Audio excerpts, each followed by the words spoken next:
Good morning, everyone. So as Aaron said, my name is Nikita Tay, project manager / boy band fan. So I was hearing a lot of questions coming up while these guys were presenting, and to help you guys, I'll try and translate that for you. I'm going to give a real-life example of how we've implemented using this platform, and so it should answer most of your questions. I wrote them down here, so I'll go over them at the end. So the implementation of our transportation module basically breaks out into these sections. I'm going to talk about the client need. I'm going to talk about FMCSA overview, and you'll get an understanding of what that is. Then data acquisition. We'll go into data import, client business rules, reports and KPIs, and then we'll sum everything up. So first, I want to start with the client need. We had a client come to us and basically say, hey, we've been using some of your other modules. We have a new idea for a module, and we want to know if you can help us implement it. We have some issues that we're running into with the current way we're doing this. And basically what they needed was a way to simplify the retrieval of data from a specific database. They also needed us to automate the analysis of that data, and then they wanted a clear way to interpret that data. So just to give you an idea of the company we're dealing with here, they're a midstream company, and in the oil and gas industry. And basically if some of you are familiar with midstream, they take care of transportation, storage, and also wholesale of natural gas, also crude oil and crude oil byproducts. So this company has 493 active truck drivers driving around the States. They have 31 truck terminals around America. On top of that, they also have 100 facilities that these trucks can be driving to at any time. And also they have a large customer base across the United States and Mexico. So when we sat down and we met with them and they were trying to explain their process, they were telling us, hey, look, there's certain issues that we just keep coming across while we're going through this data, and we need to figure out a way to get rid of these pain points. Some of these pain points were, one, somebody had to manually go and retrieve the data on a weekly basis. Then that person had to verify the driver's identity, and I'll get into what the information is they're looking at, but they had to verify the driver's identity. Then they had to find out, okay, what facility does this driver work at? And then once they had all that data, they had to use other databases, so either their HR data, facility information, do cross-referencing, and basically come up with a third file that has the information they're looking for, which then they had to also apply formulas to, Excel formulas or whatever formulas they needed to be able to generate a report that they could give to upper management. So you can see how this whole process becomes time-consuming, especially if you're doing it on a weekly basis and you're going to run into issues, and it leaves a lot of room for error. So the data that they were looking at was FMCSA data. So I'm going to give you a little bit of a background on what FMCSA is if you don't know. So it's the Federal Motor Carriers Safety Administration. The lead federal government agency responsible for regulating and providing safety oversight of commercial motor vehicles. So essentially, within the context of what we're talking about, what they were looking at was roadside inspections. So this administration is responsible for having officers stop a truck. A typical scenario would be somebody driving, let's say, a crude oil tank from Mississippi to, let's say, Tennessee. And so on the way, they get stopped by an inspector that pulls them over, inspects the truck. So you have a tractor, a trailer. They'll inspect the material that you're carrying to make sure if it's a hazardous material, are you following the proper regulations? They'll inspect the driver, make sure he's okay and fit to be driving. And if they find any violations, then they record those violations and they get stored in the FMCSA's federal database. Data acquisition basically breaks out into 3 stages. When we met with them, we needed to find out, okay, well, where are we going to get this data? Because they told us we need this transportation module, we need to get this roadside inspection, but where are we going to get it? How many sources do we need to go to get this data from? Then we needed to sit down with them and identify, okay, with the information we're looking at, what is important, what's not important, and what do you need from it? What do you need it to be turned into? And then the last piece was taking that data and importing it into our system and storing it there. So the first piece, the data source. So they told us the information is going to come directly from the FMCSA's federal database. There was a login, and basically somebody like either me or someone would have to log in just as they were and retrieve that information, export it, and then import it into the system. But we wanted to automate this process. So what we did was create, Andre and his team and Steve, they created a robot, we'll call it that logs into the system automatically, and it goes and it knows what to retrieve, it exports it on its own, and then sends it to ERA to be uploaded. And this happens. They were doing it weekly at the time, and they were saying they'd prefer to be able to do it daily, but because of how time-consuming it was, they weren't able to do it at that frequency. Now that we automated this process, they were able to do it daily. We were able to do it for them daily without any issue. So what you're looking at right below the login portal page is a sample of the file that was coming out. So when we went to retrieve the data, this was the data dump that we got, 51 columns, and here we're looking at about 2 to 3 months worth of data. So we got 254 rows, or 58 rows. So now that we acquired the data, the next step was to sit down with them, go through the 51 columns and find out what does each column mean, what's the data that's in there. Because it's important for us as the scientists and project managers to know what we're dealing with. There's no value if we just take data blindly, store it somewhere, and then let you guys figure out how to work with it. We need to understand the process so that we can also help you build a more efficient way to handle it. If we can maybe see things that you're not seeing, or we understand our software a little differently than you do, so we can help make the whole process more seamless. So we sat down with them and we took a look at what was coming in the file, and we identified that within those 51 columns there was about 4 sections of information. What we're looking at here is specifically just the information related to the vehicle. So what we did was create a form using our Dynamic Forms platform that matched the information that's in the file. So you'll see I have a field here for vehicle unit number, so then I created a field on the form for vehicle unit number. Another one for vehicle unit type code, create the same field, and then so on for that whole section. So I created a vehicle form that has fields that match to everything that's in the vehicle portion of the exported file. Now, what you're seeing here, we decided to match the field names to what's in the file, but with dynamic platforms, by definition, it's dynamic and it's meant to be changed and have changes. So we allow the clients to say, well, I don't want to call it vehicle unit type code because it doesn't really mean anything to me. And in this, if you look at the column here, it's showing tractor, trailer, so we know it's part of the vehicle. So let's call that field part of the vehicle or truck unit type.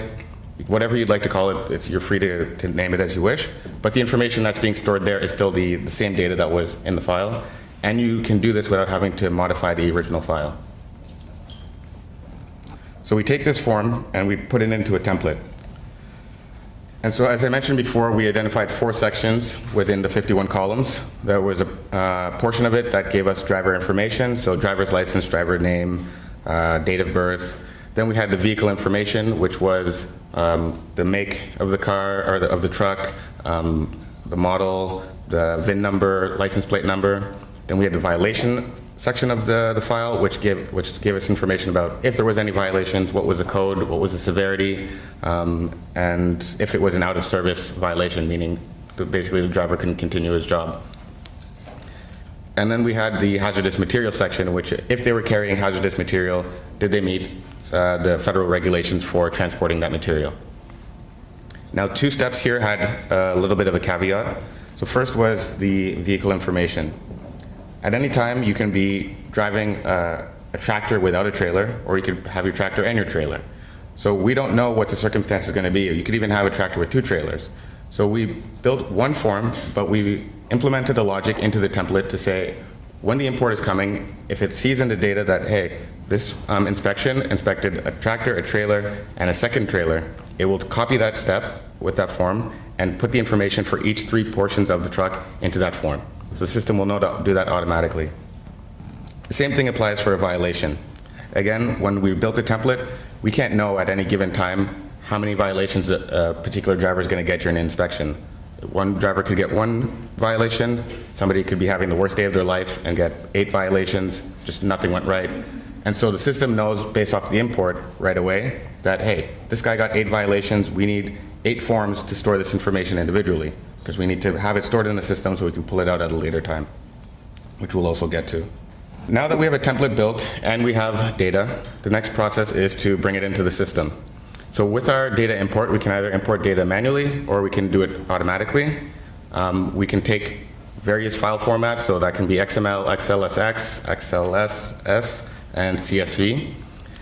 And then we basically take any of those formats directly from the source, the data source as you saw, with the robot fetching it, or you can export it manually and import it yourself with our import UI.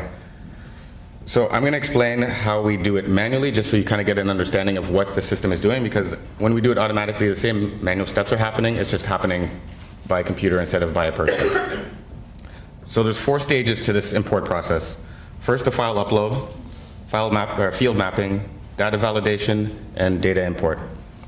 So the first stage I mentioned was the import and the file upload.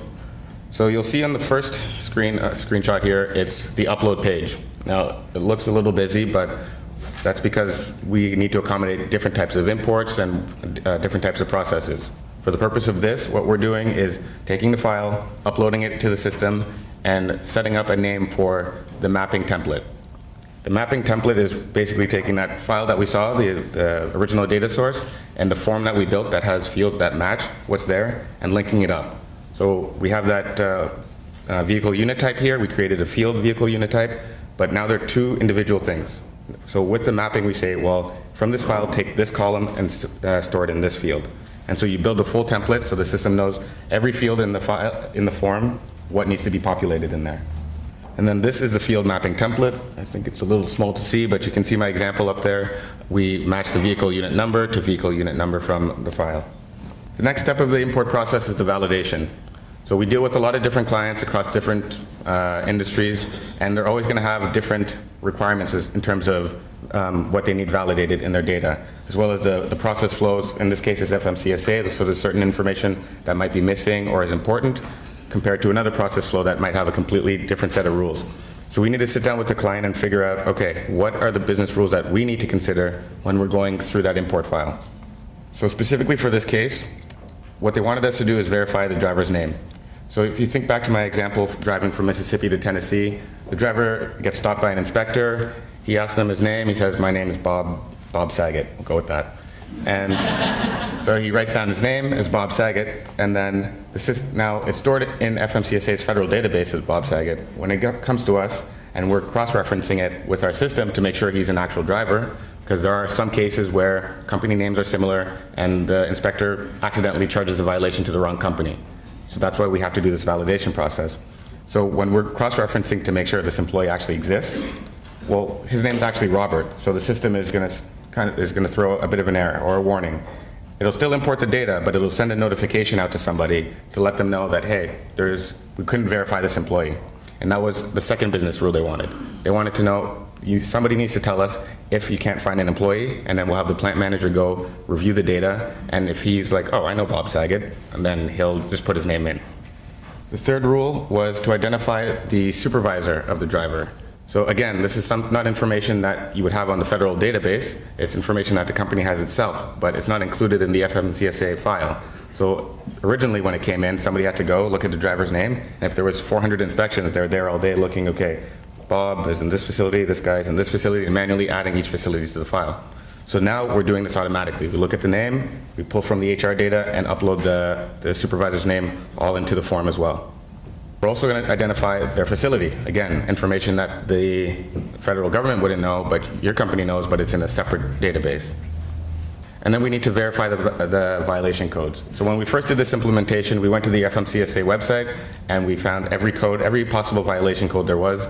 We uploaded it to our system, but the thing is, violations are always coming in. There's new ones, there's changes to existing ones. So there might be a code that we don't have in the system right now, but somebody recently got a new violation. So when the system goes to import, it'll create a report saying, these codes were not recognized. This is just for your information. We can take those codes, go to the FMCSA website, look them up, and then upload the definitions into our system so that we have them for the next time and update those records. And we'll also notify a plant manager to let them know, hey, there was a couple records that came in and they were missing codes. So what this means for the template is that you can add extra fields to your form that don't exist in your data source. So for example, again, the supervisor of the terminal is not coming from the data source, but we need to store that in the same form where the data is coming in. So we create fields for those and just let the system upload it automatically. So once the valid data or the data has been validated and we're ready to import it, they get stored as what we call business processes, or the short form is a BP. So you can think of a BP as a packet of information, and each row represents one BP. One BP represents one roadside inspection and all the information that's in there. You can see down one of the rows there's a 0%, and it's missing an employee name. So that's one of those records that would have sent out an email to the plant manager saying, we weren't able to verify the name. So what he would come here, he could quickly see there's one that's at 0%, which means it has data that wasn't properly validated. And then he can come and update that record. He can go into the form, which I'll show you in a second, and just change it to add the employee's name, and it'll show up in the grid. So as I mentioned, the BPs are packets of information. So when you expand that BP for that roadside inspection, you can see that there's a few steps there. So I have a step for the driver information, which is the form that has the license number, date of birth, driver name. Then we have two vehicle information. So for this particular inspection, the system recognized that there was a check on the tractor and the trailer, so it created two forms and would have the information related to them in each step. So one would be the trailer, maybe the make is completely different than the other one. The VIN number is probably going to be different, and they could have two license plate numbers in some cases. Then we have the violation information step. So in this case, there was either one or no violations. And then hazardous material step. So if they were carrying hazardous material, then the information would be stored in there. Then to dig a little deeper, so how do we make these changes? For example, if let's say there was something wrong with the vehicle step, or I wanted to check the vehicle form to see if the data was correct. So you can open up the form, and you'll see that the data is already preloaded, so all of this came in automatically. And then you can review each one, and if you need to make a change, depending on your access rights, of course, so not anybody can just come and make a change here. If you're a plant manager or if you're the transportation administrator, you would have access to this, but a regular employee who's just playing around in the system might not even see this module at all. So you can come and make any modification you want here. Every change that gets made on the form gets logged. So if you change the VIN number, for whatever reason, the old VIN number is still going to be logged there, and you can't delete it. It's in the history. But the new VIN number is what we'll be displaying, and the new VIN number is what will be used if you need to run a report based off of that. All right, so some of the questions I heard before were about dynamic reports and how does it work, and what if you want to make changes. So first, to kind of give a translated explanation of dynamic reports, it's basically taking the fields that exist in your form, and you're pulling those fields and you're basically applying formulas to them, or you're running queries on them. So in this case, the client came up to us and said, hey, we need a report that tells us how many unsafe driving violations are we getting, and I need it broken down by terminal manager. And on the same report, I need you to tell me what is the average number of violations per driver. So all of this information exists in the forms. So all we had to do was go and create a dynamic report. And this kind of touches on what Sarah had mentioned earlier. For now, dynamic reports are built by us because the system is still in the process of being optimized. But since we don't mind waiting a little while for it to generate, we can build the report for you. Just give us the parameters, and then the output can still be given to you now. So as of today, this client is receiving these reports. So we went in, we looked at the fields that existed, created a dynamic report for this one, called it unsafe driving violation. Once we have all the parameters set, it's just a matter of clicking generate, and it'll give you the information you want. This is just a snippet. We can look at it over 1 month, 1 quarter, an entire year for a whole facility. However you want to chop it up, we can do that for you. So one of the questions that was asked was about changes to the dynamic report. So we can see here we have the column for terminal manager name, unsafe driving, number of active drivers at the top, and number of violations per driver. Let's say they wanted to add new information to this report. And Bob, this was your question. So if you want to have it versioned where I create a new report that has a new column, but I still want to be able to run my old report sometimes, then we could create a second dynamic report that is set up almost the exact same way, just that has that new column. So when you run your reports and you want that extra column, you can run it that way, and you'll always still have your original report. But if you want to just keep one report and you're updating it, and this is now the new way we run the reports, you just modify the existing report, and then you can use that, and it'll always give you the information with that extra column. So we have another report here, again, similar to the top one, so the maintenance violation. So they said, okay, now that we have unsafe driving, we also want to be able to tally up our maintenance violations. So can you give us the same report, but this time we're looking at maintenance violations? Of course, this is easy. We'll just create a second report the same way we did the first, but we're changing one parameter. Instead of looking for unsafe driving category, we just change the category to maintenance violation. Everything else stays the same. So that means the first report maybe took a couple hours to build initially to understand what needed to be done and build it, but then the second report took a couple minutes because we already knew what we were doing. And then the last violation, or last report down here, they wanted a violation summary. So just give me a count of all the violations we received over the last month and how many of each one did we get. So you can see we have a column for violation code. We have a description of the code, which is from FMCSA that we have stored in the system. And we give them the number of each for that time period. We also tell them how many of those violations resulted in out-of-service violations, which means the driver was either drunk and could not continue driving, or the inspector just felt that the vehicle could not move anymore. And then we also give them what the category of that violation was. So you can see off to the side there, we have vehicle maintenance category. We also have the unsafe driving category, and I think there's about 6 or 7 categories. The other way we can look at the data is through KPI, or key performance indicator. So we have another feature that builds that. And so this is an output from the system. This is a screenshot directly from our system. And here they said, okay, we want a year-over-year comparison on how we're doing with our violations. Again, how this KPI builder works is it's pulling the information that exists on the forms, and it's crunching it up and coming out with this. So I just had to look at the forms that exist in those BPs and say, okay, now I need a KPI that shows a tally of unsafe driving, count all the vehicle maintenance, all the hazmat compliance, and clean inspections. In this case, clean inspection refers to a roadside stop that resulted in no violations. So because all that information is already saved, and now it's almost like a secondary database where all those BPs are, we can easily pull this information. It can be live data because we're updating that information on a daily basis, and it's tied directly to this KPI. So if you refresh it, you'll get a live update of what's going on. So if we just take a look at this comparison, we can look at 2015. They had fairly high violations, but they had more clean inspections than the rest of the other violations. 2016, their actual violations went down in number and their clean inspections went up. And the trend for 2017, they're very low on actual violations and they're looking to increase their clean inspections. So they've been getting progressively better year over year, and this is a quick way to see this. Now, had this been done the original way, like I said before, somebody would have to go get that data, go and retrieve it for the last 3 years, and go and remove all the data that's not important, tally up all the data that is important, go find the violation descriptions and all that information manually before generating this. So basically, to sum up this implementation and the benefits of our dynamic platform, it basically can apply to any process. Right now, I just gave you an example of implementing our transportation module. And actually, one thing to note is that module was built from scratch using dynamic forms. They came to us, we didn't have a transportation module, and we built this whole thing.